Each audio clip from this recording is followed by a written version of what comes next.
Watch what you bet here on That Betting Show, Teddy. It's day 2 of the dance, part number, obviously part 1, because we do have a doubleheader out there in Dayton. We'll send it back there. NC Central versus North Dakota State University, -5 total at 133.5 money line split, plus 180, -215. 640. Once again, good luck finding it on True TV. If you watched yesterday, you should know exactly where to go tonight. NC Central 11-9 against the spread in all line games. Only 4-6 against the spread, Teddy, this year as an underdog. North Dakota State comes in 15-16 against the spread in all line gains, 11-8 against the spread as a favorite. Here we go, night 2.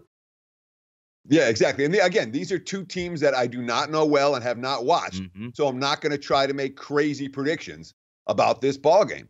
All that being said, North Carolina Central, this is the 3rd time in a row that they've been to Dayton for the first 4 games, and they've lost each of the last 2 years. So there is a little bit of an experience edge for NC Central center Rasan Davis. Last year was my first year coming, but honestly, I don't feel like anything is different this year. Our goal each year is to try to make history, and that's the same goal, so it feels the same. We're happy to be back for the 3rd time in a row. We just want this win and hopefully to try to advance and keep playing. The forward, Zachary Douglas. We prepare for this every year, all year. I think everyone's really, really hungry. You can see it on their faces. The way everyone prepares, the way we locked in for film, for practice, and everything like that. I think everybody is ready to turn the corner. That's meaningful for me. When you have a team that has experience and all the veterans on that team are saying, yeah, we're ready to go. This is our time. That tends to be the way it would look in a game where, what do the Bison do? They shoot well. 71st% nationally in three-point percentage, 79th from inside the arc, great free throw shooting team. When they're clicking, they can score from anywhere on the floor, but I don't know if they play enough defense to win this game, and I like the team with experience. So the lean is towards NC Central. Teddy, part 2 here in Dayton tonight, Arizona State and St. John's. Line currently sitting at 1.5, but we saw that as high as St. John's getting 2.5, so a little bit of a buyback coming back. Total at 153, money line split, -137, plus 117. That'll be the 9 o'clock game live from University of Dayton Arena in Dayton, Ohio. Arizona State 16-14 against the spread in all line games this year. 3-1 against the spread on the neutral court, and also 3-1 in the month of March. If we take a look at St. John's, Teddy, 13-18 against the spread in all line games. But the one that I take a look at, 0-4 against the spread in neutral court games coming into this. Remy Martin looks like he's going to be healthy. Bobby Hurley said he's ready to go. Practice full week. Should be full go. This is the game that we're waiting for, same as we waited last night for Temple and Belmont. Should be a good one out there in Dayton, and a close line here.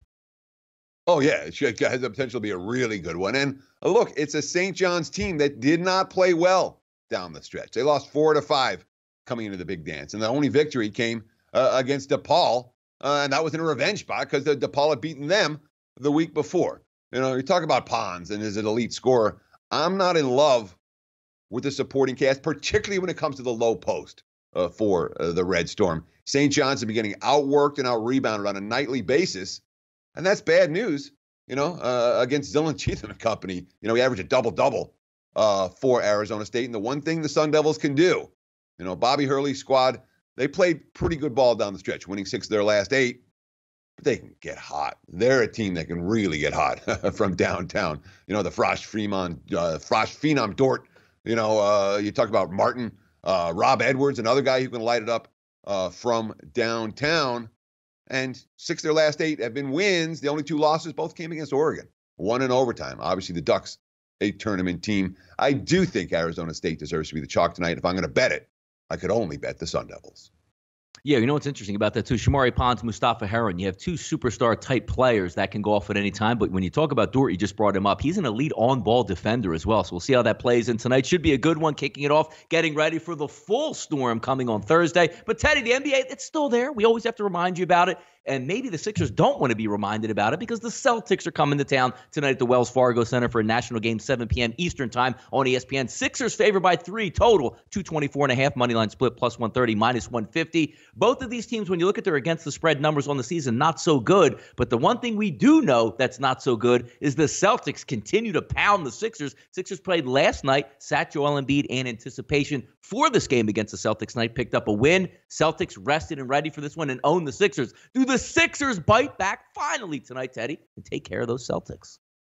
I'll tell you what, this is a game certainly that Philadelphia has circled in a real way. Whether that matters or not is another question, but I mean, Boston 17-2 their last 19 regular season meetings against the Philadelphia 76ers. So far this season, 105-87 in the season opener. They beat him on Christmas Day on national TV, and they won in Philly last month despite playing without Kyrie Irving. And by the way, they also beat him in 5 games in the Eastern Conference semifinals last spring. So if you don't think the Sixers have this game triple, quadruple, quintuple circled, you're wrong. Look at the quote from Embiid. I'm fine not playing back-to-backs. It was my decision to choose which game I'm going to play. We've got work to do against Boston. JJ Redick. It's always a big game we play the Celtics. I think psychologically, too, we need to figure out how to beat these guys. Jordan Hayward, not expected to suit up for the Celtics tonight. Kyrie Irving, his quote, "Our focus level has to be at an even higher level, especially out there when they're running specific plays over and over again. And we have schemes we want to do. We just have to do it at a very high level in order to win a championship." Look, I understand that Philly's on the second of back-to-backs. I understand that Boston's owned them. But when you have a team that's saying, we want to beat these guys, we're really ready to beat these guys, it's a regular season game, I tend to believe that team. If I'm playing, I'm laying.